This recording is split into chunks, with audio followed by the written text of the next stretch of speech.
In the summer haze over the Kursk salient, the armored cockpit felt less like an airplane and more like a sealed box being dragged through the sky. The pilot could barely turn his head inside the steel bathtub, and through the thick glass, he saw the ground rushing up in a narrow, trembling frame. Black craters, shattered tree lines, and a column of Soviet tanks crawling forward like blunt steel insects. Flak burst low and ugly, throwing up puffs of dirt and fragments that smacked the fuselage like thrown gravel. The left engine coughed once, then again, as if it had swallowed dust.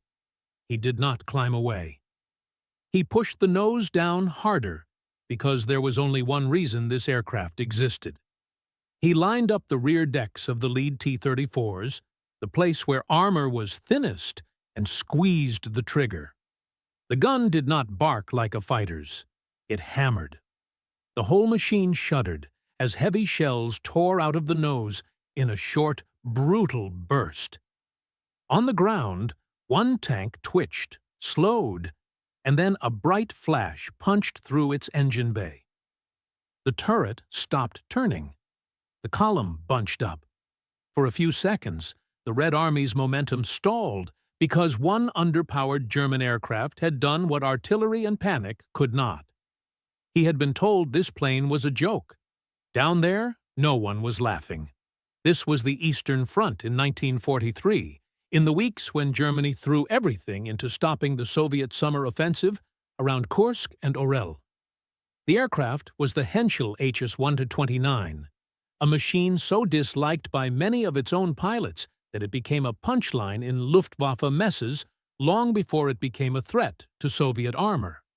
This story was about how an airplane designed around one violent idea, put armor around a man and a cannon in front of him, went from being mocked as useless and dangerous to fly, to becoming one of the most feared tank hunters in the German arsenal.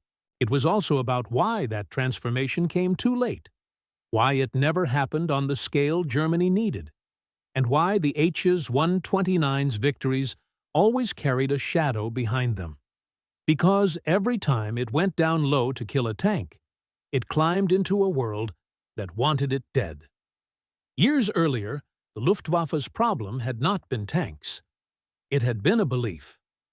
In the 1930s, German air doctrine glorified speed, altitude, and the clean geometry of fighter interception. A ground attack aircraft, slow, armored, specialized, looked like a bad investment. The Spanish Civil War had offered warnings about what low-level aircraft faced from rifles and machine guns, but the early victories in Poland and France seemed to confirm a simpler truth. Blitzkrieg worked when the enemy collapsed quickly. Why build a flying battering ram when the war, as many believed, would be decided fast?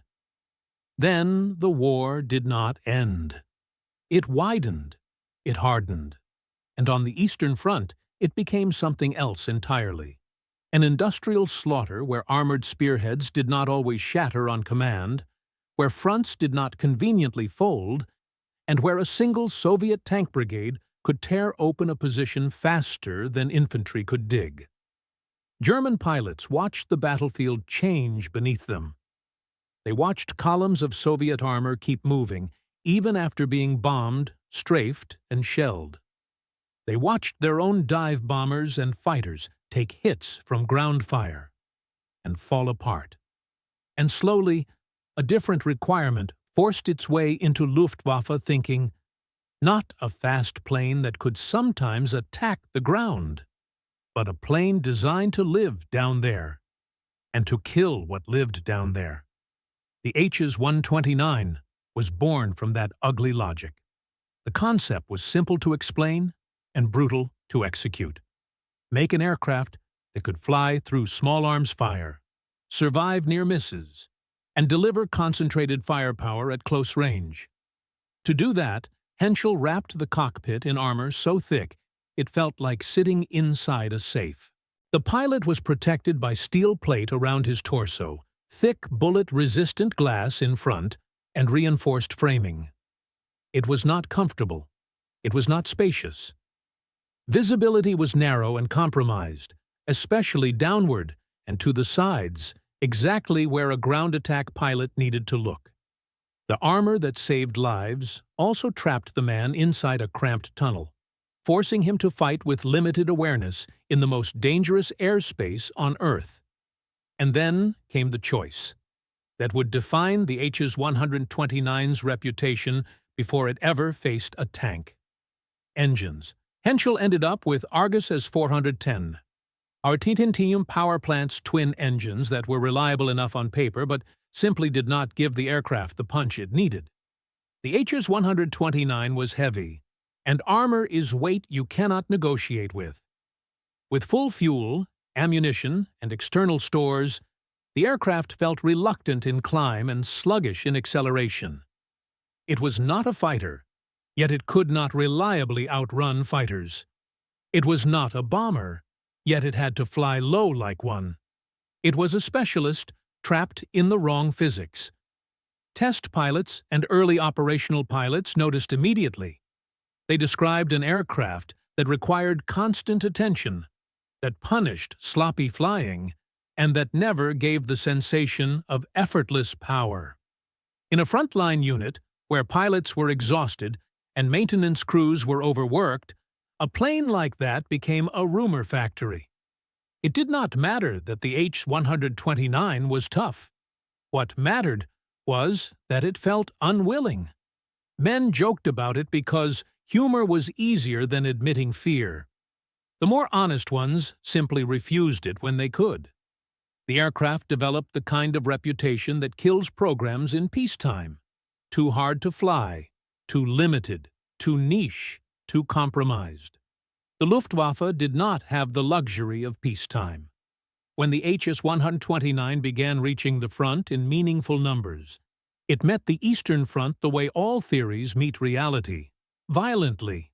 The first true enemy was not a Soviet fighter ace, or a tank, or a grand strategy. It was the ground. Low-level flight over the steppe meant haze, smoke, and deceptive distances. It meant sudden wires, sudden tree lines, sudden bursts of machine gun fire from positions too small to mark on a map. It meant running straight into the layered defense that Soviet troops learned to build. Rifles and heavy machine guns for harassment, 12.7 mm in armament and 14.5 high-end weapons that could punch harder. And then the real killer's anti-aircraft guns placed where aircraft had to fly if they wanted to hit tanks. A ground attack aircraft was always invited into a trap. The only question was whether it was built to survive it. The H-129's armor did what it had been designed to do.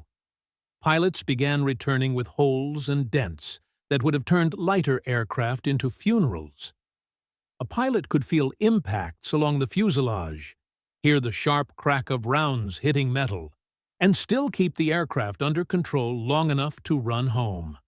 Sometimes, the armor turned a near-death experience into a bruising, deafening ride back to base. But armor did not stop everything. It did not stop flak fragments that tore control surfaces. It did not stop rounds that found engines, oil lines, and radiators. And it did not stop the simple arithmetic of low altitude. The enemy got more chances to hit you because you stayed within reach. What began changing minds was not comfort. It was results. The Hs-129 was designed around the idea that tanks were not truly safe from the air if an aircraft could place fire precisely into vulnerable zones. That required both accuracy and a weapon that could exploit it.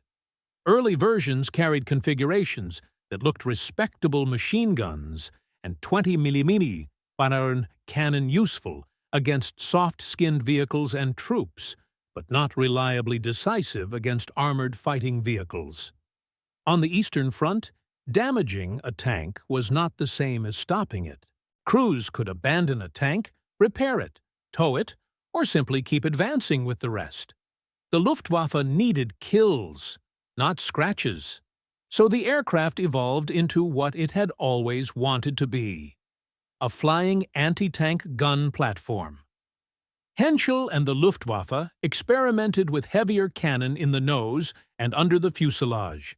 The aircraft began carrying 30mm weapons like the Mk-101 and later the Mk-103, which fired high-velocity armor-piercing rounds capable of penetrating thinner top and rear armor when delivered from close range. The tactical lesson became brutally specific. Do not waste rounds on the front glasses. Hit the engine deck, the rear hull, the top surfaces, the vulnerable seams where armor was not built to take a direct punch. The Hs-129 did not need to dogfight. It needed to make one pass count. And when it did, the results were difficult to deny. One of the reasons the Hs-129 story fit the mocked-until-feared arc was that it proved itself in small, unforgettable moments. A tank kill was not abstract. A destroyed tank was a bright fire on the earth. It was a column stopped at a bridge. It was infantry cheering at the edge of a tree line because the steel monster that had been rolling toward them suddenly sat still, burning. German ground troops learned to recognize the low, harsh silhouette of the Hs-129 and the particular way it approached low, direct, and purposeful. They did not need propaganda. They could see what happened after it attacked. But the plane paid for that effectiveness with everything it had. The Hs-129 had to fly low and relatively straight during attack runs to aim precisely. That made it predictable. Predictable aircraft die. This was the first great tension that shaped H-129 operations. To kill tanks, it had to expose itself. To survive, it needed speed, and climb it did not have. Every improvement in armament made that tension worse. The second great tension was the enemy's adaptation. Soviet forces were not static targets. By 1943, Soviet doctrine increasingly treated the battlefield as an integrated machine. Tanks moved with infantry and guns, and the airspace above was contested by fighters and increasingly dense anti-aircraft fire. As soon as a unit learned that low-flying armored attackers were targeting rear decks and engine compartments, it learned countermeasures. Tanks began moving in ways that reduced exposure. Convoys tightened formation. Anti-air guns were assigned to likely approach routes. Even the psychological posture shifted. The first time a unit saw an Hs-129 attack, there was confusion. The 10th time, there were gunners waiting. And still, the Hs-129 kept returning because German ground commanders demanded anything that could stop Soviet armor. By 1943, especially around major offensives, Germany increasingly fought as a force trying to seal ruptures. On those days, the Hs-129's purpose became clear. It was not a general aircraft. It was a surgical one. It was dispatched to the places where a breakthrough threatened to become a collapse. North Africa offered another stage where the Hs-129's strengths and weaknesses appeared in harsh light. In Tunisia, when German and Italian forces tried to hold against Allied pressure, armored and motorized movement was life. The terrain was open, the sky often clear, and that clarity was double-edged. A specialized attack aircraft could find targets, but it could also be found. The Hs-129's pilots faced a different kind of danger there. Not only ground fire, but Allied fighters that could catch a slow twin-engine attacker if it was seen leaving the target area. In the desert, there were fewer places to hide, fewer clouds to break line of sight, fewer forests to mask an approach. Yet the H-129's value remained the same. When it appeared at the right moment against armor and transport, it could create disproportionate damage. One good pass could turn a supply column into a burning blockade. One accurate strike could stop a tank that was about to roll into a thin defensive line. Allied troops also learned what German troops learned. The aircraft itself might look awkward, but the effect it produced was not.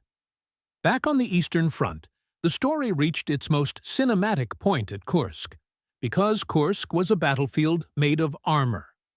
It was the kind of fight the Hs 129 had been built to influence. Large armored formations, dense defensive lines, and the necessity of stopping tanks before they reached the positions that mattered. The Hs 129 did not decide Kursk. No single aircraft did, but it created moments that felt decisive to the men experiencing them. A Hs 129 pilot approaching a tank battle at Kursk saw something fighters rarely saw: the war as geometry. Columns, smoke lines, artillery flashes, movement patterns. He flew into a world where survival depended on reading the ground faster than the ground could respond. The run began far from the target, because the aircraft needed time to stabilize. The pilot had to choose which tank mattered and which did not. He had seconds, and those seconds were spent looking for the small cues. The command tank, the one that stopped and signaled, the tank with infantry clustered around it, the vehicles that carried bridging equipment, the lead tank that would decide the column's path. He would often ignore the flashy targets and aim for the one that could paralyze a formation if it stopped. Then came the final approach. He could not linger. He could not circle. The Hs 129 was not built to play. It was built to strike and leave. When the rounds hit, the result was sometimes immediate and sometimes infuriatingly unclear. A tank might smoke but keep moving. A tank might slow and then continue as if insulted. The pilot would have to decide whether to expend more ammunition or break away before the anti-aircraft guns adjusted. In those seconds, the Hs 129's underpowered engines and limited climb were not engineering trivia. They were life and death. If a pilot stayed too long, he might not have the energy to escape. This was where tactics evolved into survival doctrine. As 129 units learned to coordinate with other aircraft and with ground observers. They learned to attack in pairs and small formations so that one aircraft's pass could distract gunners while another aimed. They learned to use terrain and smoke to mask approach. They learned that the best tank kill opportunities often came not from attacking the very front of a charge, but from catching armor as it funneled through villages, roads, and choke points where it could not maneuver freely. A tank is hardest to hit when it is free. It is easiest to kill when it is trapped by its own need to move forward. The Luftwaffe also pushed the Hs 129 into more extreme armament experiments because the war encouraged extremes.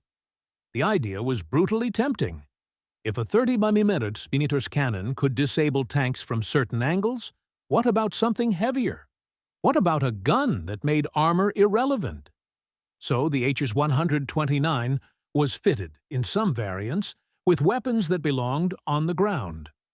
The 37mm cannon configuration promised harder hits with fewer rounds, but heavier weapons meant heavier recoil, more drag, and even less performance margin. The aircraft became more lethal and more vulnerable at the same time. The pilot now flew a platform that could kill with a single well-placed shot, but might not survive the aftermath if enemy fighters appeared. Then came the most dramatic version of the concept, the 75mm pyramid cannon installation, essentially a flying anti-tank gun adapted for the air. The idea sounded like madness to anyone who understood aerodynamics. A cannon of that size was not simply a weapon, it was a commitment. It changed the entire character of the aircraft. It demanded strict firing discipline. It demanded a steady approach. It demanded a pilot who could tolerate the sensation of the aircraft being punched from within each time he fired. It also demanded that the aircraft survive long enough to line up the shot, because the ammunition load was limited and misses were unforgivable. When it worked, it was terrifying. A single shell striking the right point could turn a tank into a stopped, smoking object, with a crew that suddenly realized the sky had teeth. It created the kind of battlefield rumor that spreads faster than orders. Men do not forget the day a tank died from the air, with no explosion nearby. Just a sudden punch through armor and a fire that followed. Those rumors mattered. They changed behavior. They made crews button up earlier, move differently, and treat the sound of approaching aircraft as something personal. The Hs-129 did not need to destroy every tank it attacked. It needed to create hesitation. But the Hs-129's greatest enemy was not the tank. It was time. As the war progressed, Soviet air power improved, and Soviet anti-aircraft defenses thickened. The front became saturated with guns. Even if the Hs-129's cockpit armor saved the pilot from small-caliber fire, the aircraft still had two engines, fuel lines, control surfaces, and the same vulnerability that all low-level aircraft share. There is not enough altitude to recover when something goes wrong. A flak burst that cut a control cable did not need to kill the pilot to kill the aircraft. A hit that started a fire did not give much time. A damaged engine at low level might be survivable in theory, but theory did not land a heavy armored twin in a field under fire. This produced a grim rhythm in H-129 units. Experienced pilots became precious. They learned to make their passes count, to read the ground, to break away early. But every month of war reduced Germany's ability to replace them. Fuel shortages cut training. Spare parts became harder to get. Maintenance became improvisation. And the H-129, a specialized aircraft already limited in numbers, could not be fielded in the mass that would have turned its local successes into strategic leverage. The aircraft's nickname among those who respected it was not affectionate. It was functional. It was the tank breaker, the can opener, the machine that existed to punch through armor. To the men on the ground who called for it, it was salvation. To the pilots assigned to fly it, it was a paradox. An armored protector that still felt fragile in the air. A killer that could not run. A weapon that demanded bravery, not in turning fights, but in straight lines toward the most heavily defended targets. There was another perspective that completed the Hs-129's story. The enemy's view from inside steel. Soviet tank crews lived with constant threats. Mines, artillery, anti-tank guns, close-range infantry weapons, but air attack had its own character. It was sudden. It was loud. It arrived from an angle crews could not always see. A tank commander might hear engines first, then the slap of impacts on armor, then the awful realization that the aircraft was aiming not for the thick front plate, but for the rear grills, the engine vents, the top surfaces where protection was weaker. Even when an attack failed to penetrate, it forced the crew to react, closing hatches, losing situational awareness, slowing. The moment a unit slowed, it became more vulnerable to everything else. That was the real power of a tank hunter aircraft. It did not fight alone. It amplified the rest of the battlefield. The H-129 never became a universal nightmare the way some mass-produced aircraft did. It did not dominate an entire theater. It did not arrive by the thousand.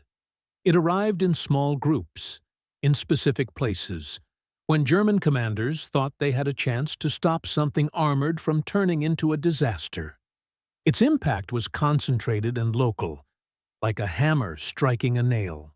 When the hammer hit, it was unmistakable. When it missed, the consequences were immediate. Late in the war, the conditions that had allowed the Hs-129 to operate became rarer. Germany increasingly lacked fuel for sustained operations. Soviet fighters and anti-aircraft guns increasingly owned the daylight.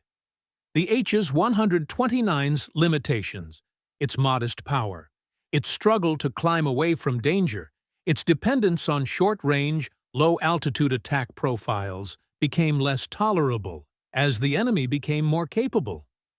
The aircraft that had been designed to survive the ground's fire now had to survive an airspace where the sky itself was hostile. And still, it kept flying, because its role could not be replaced easily. Other aircraft could attack tanks. Many did. Dive bombers with specialized cannon, fighters with bombs and rockets, even medium bombers in desperation. But the HS-129 was one of the few designed from the start to treat armor as its primary prey. When it appeared, it represented a specific promise. Someone, somewhere, had built a machine for this exact moment. A pilot inside a steel cockpit was willing to fly into the guns to stop the tanks. The HS-129's story ended the way many late-war Luftwaffe stories ended. Not with a single dramatic defeat, but with constriction. Less fuel, fewer parts, fewer trained pilots, more enemy guns, more enemy fighters. The aircraft's successes became harder to repeat. Every mission demanded more risk for the same result. The pilots who survived long enough to see the pattern understood something the early mockers never did. The HS-129 was not built to be admired. It was built to be used. It was the embodiment of a late desperate adaptation, a recognition that the battlefield had become armored, and that armor required an answer. In post-war assessments, the HS-129 looked like both a warning and a preview. It demonstrated that a dedicated armored attack aircraft could have terrifying battlefield effects when matched to the right target and the right conditions. It also demonstrated the cost of specialization under industrial pressure. Germany built relatively few H-129s compared to its more famous fighters, and fewer still were available at any given time on the front. Its engines never gave it the performance margin it needed to be anything but a calculated risk. Its armor protected the man, but did not guarantee the machine. In the end, it could shred tanks, but it could not shred the mathematics of a war Germany was losing. The enemy could replace tanks faster than Germany could replace pilots, fuel, and aircraft. And yet, for the men who saw it do its job, the HS-129 was unforgettable. On a day when Soviet armor rolled forward and German lines bent toward breaking, an underpowered aircraft with a cramped cockpit and an ugly silhouette dove into the worst airspace imaginable and fired until a tank stopped moving. For a moment, that was the entire war distilled into one violent exchange. Steel against steel, a human being behind glass and armor trusting a cannon and a handful of seconds. It looked absurd to outsiders. It felt like doom to those on the ground beneath it. Back over Kursk, as the pilot pulled away from the burning tank and the flak reached up after him, the left engine coughed again. The aircraft shivered. The nose wanted to drop. He fought it with heavy hands because the HS-129 did not forgive weakness. The smoke behind him marked his success like a signature, but it also marked his location. Somewhere above and beyond the haze, Soviet fighters hunted for slow targets returning home. He had done what he was built to do. Now he had to do the part the designers could never fully solve. He had to survive the sky that hated him. He pushed the throttles forward anyway. The engines answered with strained reluctance. The armored bathtub carried him away at a speed that felt insulting. He did not look back. In his world, pride was useless and mockery was dead. Only one thing mattered. The tanks had stopped. For now.